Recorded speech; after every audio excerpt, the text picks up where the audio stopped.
Dam is not a solution to flooding. یہ dam بنانے والے ہمیشہ یہ بات کرتے ہیں کہ جی ڈیم جو ہے وہ فلڈز کو روکے گا، لیکن حقیقت میں ایسا نہیں ہے. ڈیم فلڈ کو روک سکتا ہی نہیں ہے.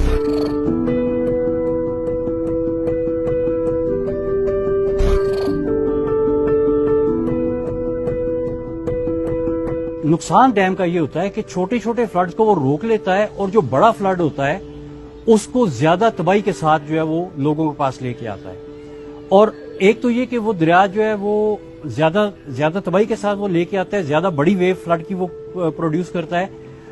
دوسرا یہ کہ لوگ جو ہیں کیونکہ ان کے پاس چھوٹے فلڈز نہیں آ رہے ہوتے، تو لوگ جو ہیں وہ بے فکر ہوئے ہوتے ہیں کہ چھوٹے چھوٹے فلڈ جہاں پہ آ رہے ہوں، لوگ وہاں پہ جو ہے وہ تیار بیٹھے ہوتے ہیں کہ جی ہر سال بارشوں میں فلڈز آئیں گے.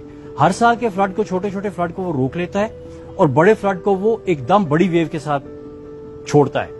اب جس وقت یہ 1992 میں ایک بہت بڑا فلڈ آیا تھا دریا جہلم میں، تو اس وقت دریا جہلم کے اوپر ہمارا دوسرا بڑا ڈیم بنا ہوا تھا. لیکن دریا جہلم میں اتنی زیادہ تباہی ہوئی تھی کیونکہ اچانک انہوں نے منگلا ڈیم کا پانی چھوڑ دیا تھا، اور چھوڑنے کے بعد تقریباً 1000 قیمتی جانوں کا نقصان ہوا تھا. اس کے علاوہ ہزاروں جو ہیں گاؤں جو ہیں وہ ڈوب گئے تھے. جہلم کا پورا شہر ڈوب گیا تھا.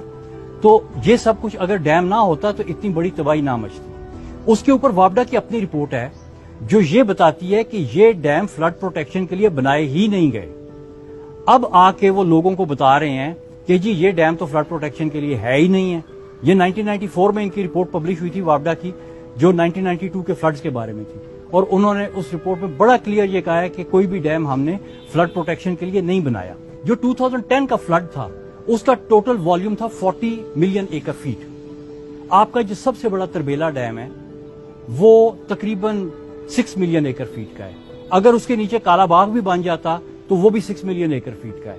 تو 6 + 6 12، باقی 30 ملین ایکر فٹ کدھر جاتا؟ اس نے تو فلڈ ہی بننا تھا نا.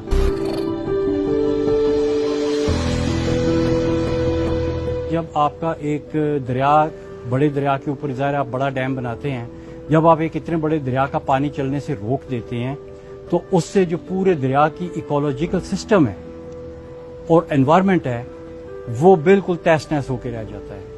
اس سے نہ صرف یہ کہ لوگوں کو نقصان ہوتا ہے، بلکہ اس کے بیچ میں رہنے والے چرند پرند، اس کے ارد گرد کے ویٹ لینڈز، مچھلی، مینڈک، تتلی، مائگریٹری برڈز، یہ سب امپیکٹ ہوتے ہیں.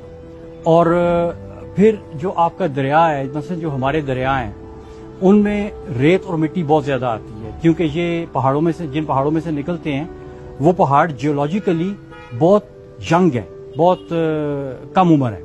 اور جو کم عمر پہاڑ ہوتا ہے اس کے بیچ میں ایروژن بہت زیادہ ہوتی ہے. تو ہمارے پہاڑ صرف 50 بلین ایئرز اولڈ ہیں، جبکہ جو پرانے پہاڑ ہیں جیسے ایلپس کے ہیں، جیسے راکی ماؤنٹینز ہیں، مثلا راکی ماؤنٹین جو تقریباً 160 ملین سال پرانے ہیں. ہمارے جو پہاڑ ہیں وہ صرف 50 ملین سال پرانے ہیں.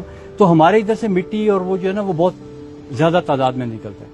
اب جس وقت وہ مٹی نکلتی ہے تو یہ آپ کا بن جاتا ہے ایروشنل ریجیم، یعنی جہاں پہ لینڈسکیپ جو ہے وہ ٹوٹ رہا ہے اور گھس رہا ہے بیسیکلی.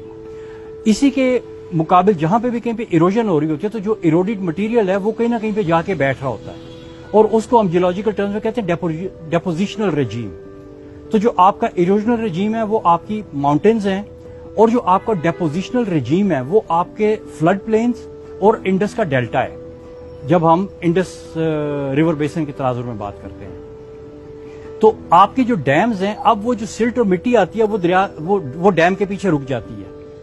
تو اس سے دو نقصان ہوتے ہیں. اس سے ایک نقصان تو یہ ہوتا ہے کہ جو آپ نے ڈیم اتنا بڑا بنایا تھا اس میں مٹی بھر گئی، اور وہ مٹی بھرنے کے بعد ڈیم کی عمر کم ہو گئی اور الٹیمیٹلی ختم ہو گئی. آپ کا وارسک ڈیم ہے وہ مٹی بھر کے ختم ہو چکا ہے، اب اس میں کوئی سٹوریج پاسبل نہیں ہے. آپ کا تربیلا ڈیم جو ہے وہ تقریباً 35 سے 40% جو ہے وہ مٹی سے بھر کے ختم ہو چکا ہے. آپ کا جو منگلا ڈیم ہے وہ بھی تقریباً 30-40% مٹی سے بھر کے ختم ہو گیا تھا. پھر انہوں نے اس کی دیواریں اونچی کی ہیں تو انہوں نے کہا جی اب تھوڑا سا اور چل جائے گا.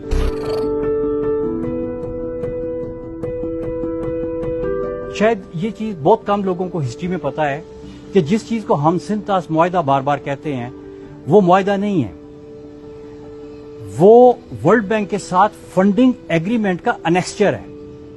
کیونکہ ورلڈ بینک نے کہا تھا کہ میں تمہیں ڈیم بنانے کے لیے قرضہ صرف اس صورت میں دوں گا کہ تم سندھ طاس معاہدہ کرو گے.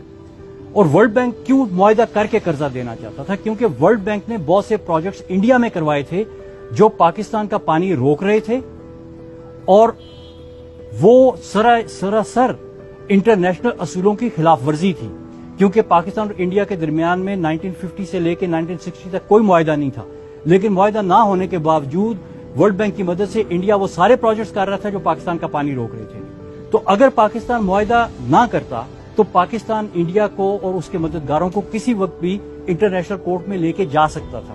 لیکن ٹریٹی کرنے کے بعد پاکستان کی جو آپشن ختم ہو جاتی تھی, ٹریٹی کے حساب سے پاکستان نے تو خود ان کو اجازت دے دی کہ بھئی وہ ہمارا پانی روک لیں. تو وہ چاہتے تھے کہ پاکستان ٹریٹی کرے, سائن کرے, اور سائن کرنے کے بعد پھر وہ پاکستان کو قرضہ دیں.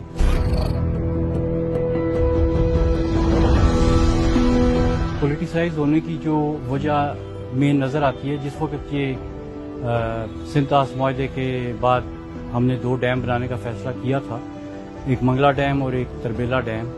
تو اس وقت ڈیمز کی لوکیشنز کے اوپر کافی بحث ہوئی تھی, اور اس میں یہ جو کالا باغ ڈیم کی لوکیشن ہے اس کو بھی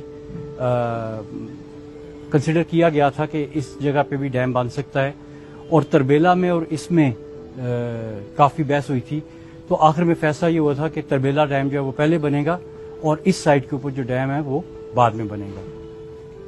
لیکن پھر جیسے جیسے وقت گزرا جو 2 ڈیم بن گئے ان کی وجہ سے تھوڑی سی پرابلم شروع ہو گئی ڈاؤن اسٹریم کمیونٹیز میں, اور جو اس کے نیگیٹو ایفیکٹس تھے دونوں ڈیمز کے, وہ جو نیچے ڈاؤن اسٹریم میں رہنے والے لوگ تھے ان کو زیادہ شدت سے محسوس ہونے شروع ہو گئے, اور وہ امپیکٹ جو ہیں وہ بتدریج بڑھتے جا رہے ہیں, ابھی تک بھی بڑھ رہے ہیں. تو اس پہ پھر جو ڈاؤن اسٹریم کمیونٹیز تھیں, اسپیشلی جو انڈس ڈیلٹا کے لوگ تھے, دریائے اس کے صوبہ سندھ کے لوگ تھے, انہوں نے اس چیز کو ریئلائز کیا اور اس پہ انہوں نے بات کرنی شروع کی کہ اگر ایک اور ڈیم بھی بن گیا تو جو حالات ہیں وہ پہلے سے بھی زیادہ خراب ہوں گے. تو اس کی وجہ سے پھر یہ ایک جو پولیٹیشنز تھے انہوں نے بھی اس چیز کو لیا, اور انہوں نے کہا کہ جی ہم ایک اور ڈیم اوپر نہیں بننے دیں گے, کیونکہ یہ ڈیم بنا تو ہمارا پانی پہلے بھی کم ہوا ہے تو مزید کم ہوگا. 100 واٹ کا بلب جلانے کے پیچھے 6 لاکھ کی انویسٹمنٹ کی ہے. بھئی 6 لاکھ میں تو سولر سسٹم پہ آپ پورا گھر چلا سکتے ہیں. سولر کی بجلی ڈیم کی بجلی سے کم از کم بھی 100 گنا سستی ہے. پاکستان جیسے ملک میں جس میں سال میں تقریباً 300 دن سورج چمکتا ہے, تو اگر ہم نے بجلی بنانی ہے تو ہم 100 گنا کم قیمت میں 100 گنا سے بھی زیادہ بجلی بنا سکتے ہیں سولر کے ساتھ. تو اس لیے ڈیم سے بجلی بنانا اس وقت کی اکانومی میں, اس وقت کی ٹیکنالوجی میں اور پاکستان جیسے ملک میں سرین ایک ٹوٹلی ان اکنامیکل ڈیسیژن ہے. اس کی اکانومی میچ ہی نہیں کرتی سولر کے ساتھ.